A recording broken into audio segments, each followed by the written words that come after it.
What's going on, team? Hey, I'm just getting started. I have my laptop here because I want to, as you guys filter in, I could see the chat, but I have my laptop here because I want to, as you guys filter in, I could see the chat. So let's do want to hop on here and do like a quick live welcome. I want to make this something I want to do every couple weeks. Hop on the weekend, just do like a 10 to 15 minute video live Q&A where you could ask me questions. I'm going to talk about a topic. So you guys can get some education out of it as well. Today I'm going to discuss my battle belt setup. People ask me all the time, what's on my belt, what do I wear, and then I'm going to talk about it. But please, throughout this video, feel free to ask me questions. I'll see them in here, and I'll answer them. And we can go off topic. It doesn't really matter. Feel free to ask me whatever you want. As always, I appreciate you guys. Appreciate the follow. If you find this video and you're not subscribed, please click the subscribe button below, hit the notifications. I am putting out new content weekly and monthly, so hit that subscribe, support the channel. Your support goes towards all these videos I make for you guys, so I greatly appreciate all of you. Right into it. Thank you. Springfield Sniper, yeah, I appreciate it, brother. Thank you, man.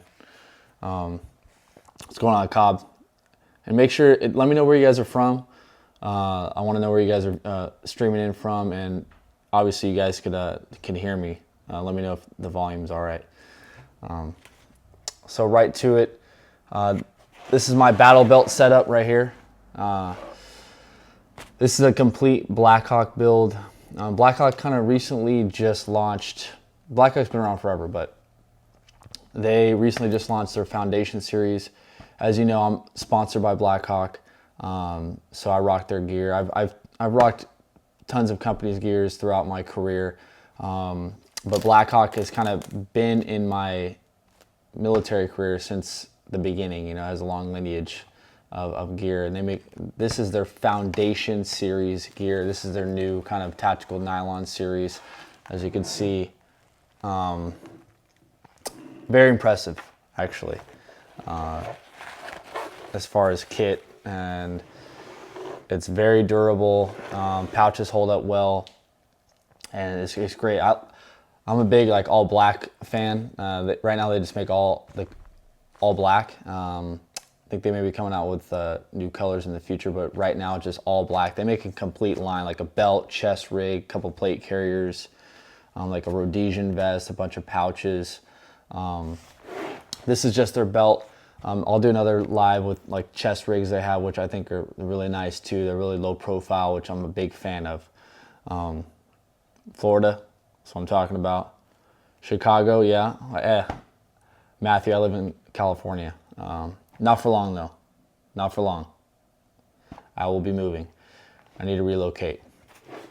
But we could talk about that later. But this is their belt. Okay, this is the Foundation Series belt with the Cobra buckle right here. Okay, they make a Foundation Series belt with like a Fast Tech plastic buckle. If you're looking more budget belt, then go with that. But however, if not, go with that Cobra belt, guys. All right, I highly recommend it.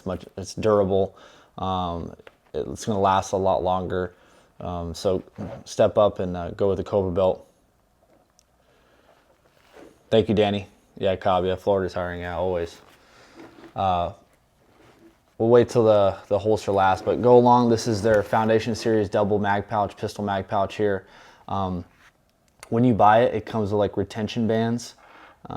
Keep them or not, I don't keep them. Okay, I don't. It has decent retention already because of the kind of that tension spandex material. It's pretty taut in there. It doesn't come out. I've run around. Moved in different positions on the range, training, etc. I've had no magazines fly out. Only time they fly out is when I mess up or something, when I grab a wrong mag and I fling it out or something. But that's on me. It's operator error. So I'd yet to have an issue. And even when I look back from my military career, I never kept retention bands on my mags, really, that often. We had them, but I took them off because I want to access the mag quick if I need it. Okay? So double mag pouch. They do make single mag pouches, but when building a belt, I recommend 2 and 2. 2 pistol, 2 rifle. That's just my recommendation. and I think it's a good loadout because you could have one in each weapon system. Now you have 3 total mags on you. It's a good loadout. So these are Glock 17. My belt set up right now for a Glock 17. I run that pretty much stock. I add the Armor, the Trijicon Armor 3.25 MOA, and I have a TLR1. This is just an extra one I have here, HR, 1000 lumen. They're good lights. I might switch though. I'm switching over to a new firearm, but I may kind of disregard the weapon mounted light. I'm a big fan of the handheld light option. I've talked about this EDC, but this is my mod light handheld. Huge fan with a therm switchback finger grip here. It's legit. All right, moving along. The rifle mags, dual rifle mags here. Like I said, have 2. People ask me what these mags are. These are Lancer magazines, okay? Here, what I like about it has the polymer frame, but up here is metal. A lot of times with PMags, this is the fail point back here. A lot of wear and tear the PMags wear, they stop working, doing their job. I've yet to have any issue with these Lancer mags whatsoever, okay? Because it has this nice metal top where the magazine inserts into the rifle, and it's never failed me once, and I love it. Highly recommend these. Arizona Joe, thanks brother. Double TV teams, thank you, man. Appreciate all you guys. Like I said, if you have questions about something, just type it in and I'll answer. You comment below. I'll go back and I'll answer all the comments and stuff like that. So pretty straightforward. That's my recommendation for magazines. It's literally the only mags I use is Lancer mags. Use them since I've been in the teams. Back here's the med pouch for the Foundation series. You guys can see it. I always keep a Sharpie on me. That's just an instructor thing. You don't need it. See, there's one little fast tech here, and it slides out, the little pouch. In this thing, unzips here. And this is just a Wilder Tactical pre-made I got a while ago but this is a Wilder Tactical pre-made med kit, kind of IFAK, personal use, but it's made by the gold standard, in my opinion, North American Rescue. If you're gonna buy medical gear and intend to use it on yourself or others that may need it, North American Rescue Gear, okay, is the gold standard for medical equipment. That's my opinion, my experience, what I've used, and it hasn't failed once. TAC 556, yeah, Riverside, got it right. Good morning, man.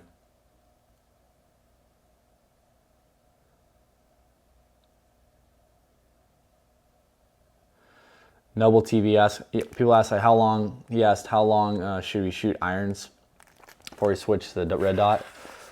There's no specific time. My recommendation is as soon as you have like a fundamental knowledge and are comfortable shooting with iron sights, meaning you're maintaining consistency. You're able to acquire that front sight picture and every time on every presentation without hesitation, without any type of hiccups, then kind of move up to the RMR, okay? Don't just bypass the iron sights and go straight to RMR. Some people say you can, but I recommend not. Learn the fundamentals there, because if the RMR breaks, we fall back to iron sights, right? That's why we install those suppressor height iron sights on our pistols, so when the RMR does go down, we can revert back to pistol iron sights, and we can still put effective shots down range, which is key. Think of it as, you know, you're doing land navigation, right? We don't just solely rely on a GPS, right? GPSs are going to fail. We have to fall back on map and compass. Okay, we need to know those old school skills. I know that the technology is progressing, but those fundamental skills we all need to know. That's a must, in my opinion. Okay, moving along. This is a cool little dump pouch they make. Okay, you can just fold it up, and it just rolls up right here, and then this quick little bungee.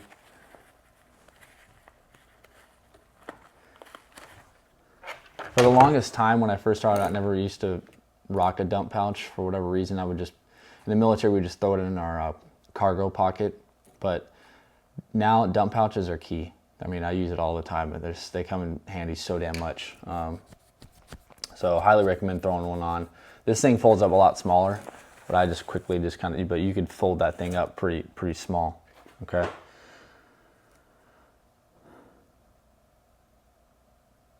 So EDC R. Moncini, hey, if I butcher your handles, forgive me.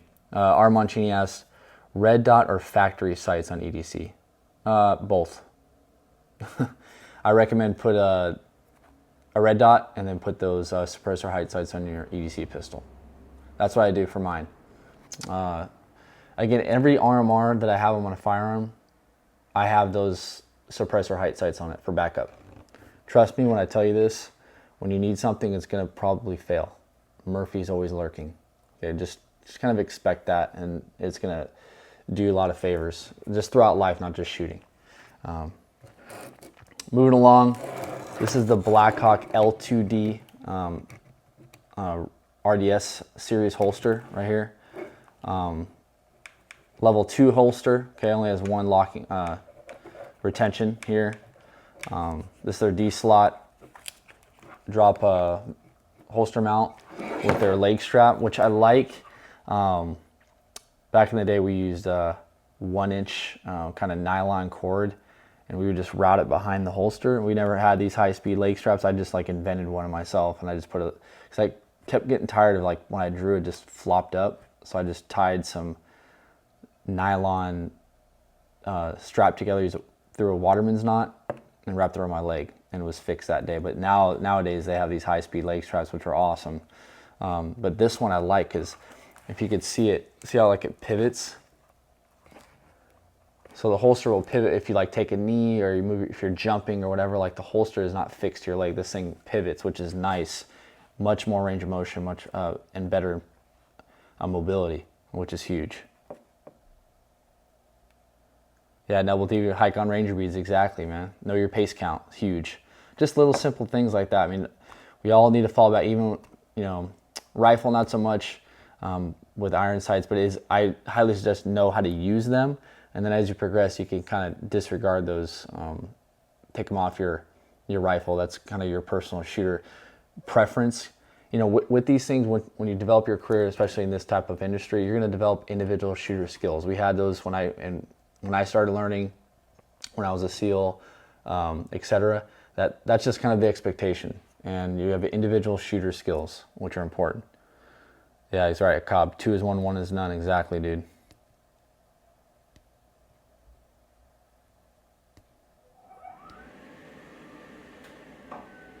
So the magazine pouch is the Blackhawk Foundation series. Every pouch on here is Blackhawk Foundation, okay?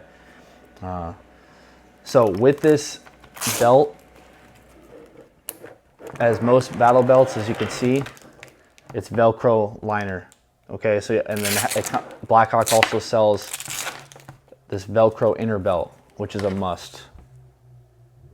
Absolutely key. So it really locks it in on your waistline. Okay, you won't have any kind of issues it riding up or moving around whatsoever. So get a good piece of Velcro belt, inner belt. Most battle belts nowadays have this. Other ones like Ronin that make solid stuff. There's so many out there.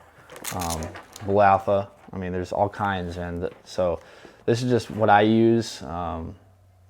But there's other great ones out there.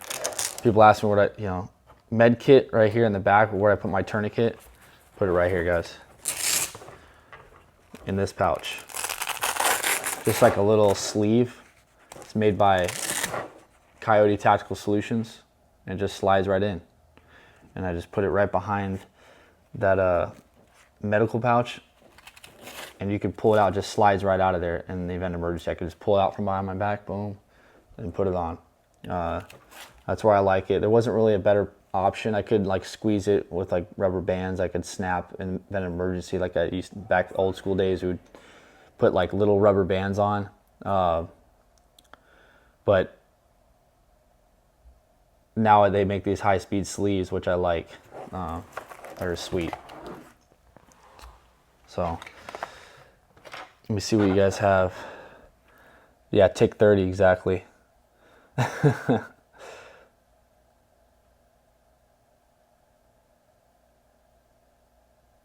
Yes, I carry a med kit on my belt right here from North American Rescue. All right, it just goes right in the center of my lower back, and that's where I put it. Okay.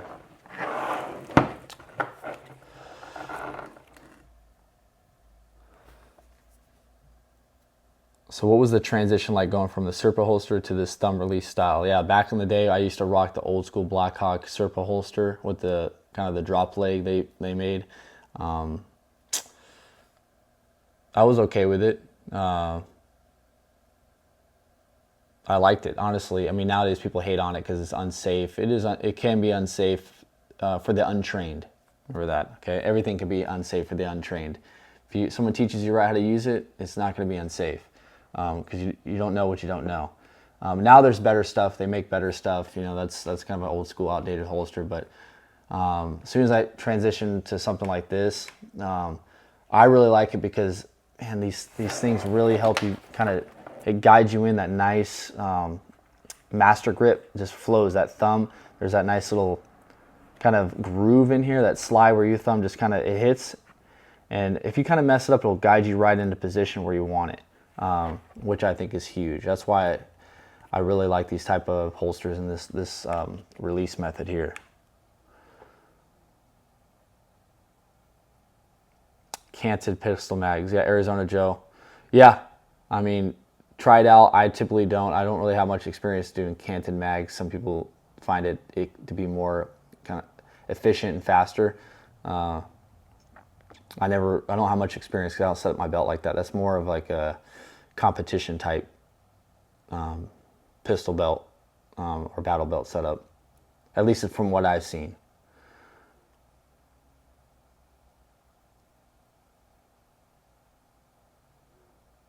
Noble TV, appreciate it, man.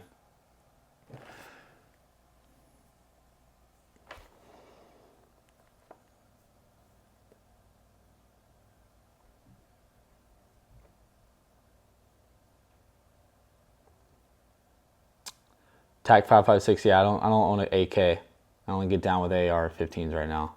That's my go-to. I want to get one though. I would like to get one. That's more of that's going to be in the future though. That's more of a want versus a need. So later down the line. So I still have EOTech. I'm still a huge fan. I switched over to some Trijicon stuff and working with that, testing those things out. I've been really, really liking it and impressed with it. The MRO especially. It's a fast sight, has a good objective lens. I like it. It's small, and it comes with a nice riser on it, so I don't have to add on another like Unity riser or something like that. So I'm a big fan of that. Been running it for 4 or 5 months now. As you see, you've probably seen some of my posts. It's key.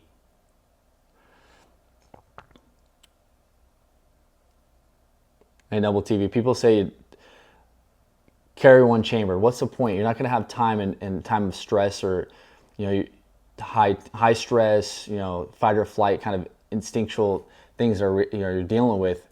You're really not going to have time to rack the round in the chamber and engage. Why not just carry it? It's not unsafe to carry a round in the chamber.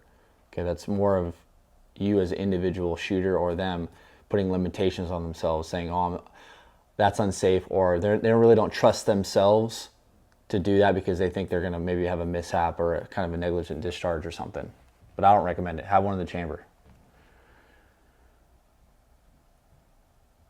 I have a little bit of experience with the DPP, the Delta Point Pro. I have one. They're great too. Big objective window, kind of similar to the SRO, but high quality, very high quality. Kind of a top, I would say the top three would be like Trijicon, Leopold. Hullison makes some good stuff too. That's why maybe my third. But I know like Vortex has them, EOTech's coming down the pipe with them. So, you know, most companies are coming with these RDS systems. I do carry an extra mag, a little, and then I put it in my pocket more like a EO. Right now, I've set up my 43X, just one single, the Kydex holster, and then the spare mags in my pocket with the Neo Mag clip, which I like. Just more of like a low vis than just like a full appendix carry. I used to carry, I'm kind of just testing the waters and see what I like.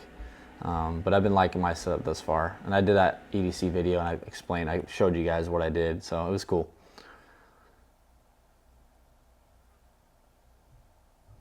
That'd be cool to be on Andy's Cleared Hot podcast. That Andy Stump was one of my second phase instructors, and when I was in Buds, so he probably doesn't even remember me, but he definitely beat the shit out of us. And when I was in class with him, he was a funny instructor, great dude. I agree. I'm a big appendix fan now. I used to do 4 o'clock, but now I'm a huge appendix carry guy.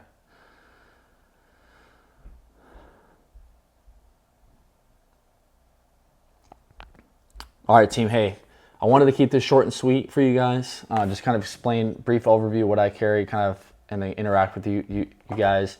If you guys are tuning in, if you see it late, please watch it. Watch other videos. I'll be making more and more YouTube videos. Stay tuned. I'll probably do a more formal kind of battle belt setup, formal YouTube video and post it on there. This was just something I wanted to kind of quickly add in through this live Q&A so you guys can see real quick. But all of you, I appreciate you guys tuning in. I don't want to take up too much of your Sunday, but I'll plan to do these lives like on a weekend, like in the morning or something. If you guys, I know not everyone can make it, but you can watch it later. And let me know what you think. Comment below. Let me know what your battle belt setup is, because I want to know. Ask me questions below. Don't forget to like and subscribe, and I appreciate all you guys tuning in. Train safe. See you on the range. Teams.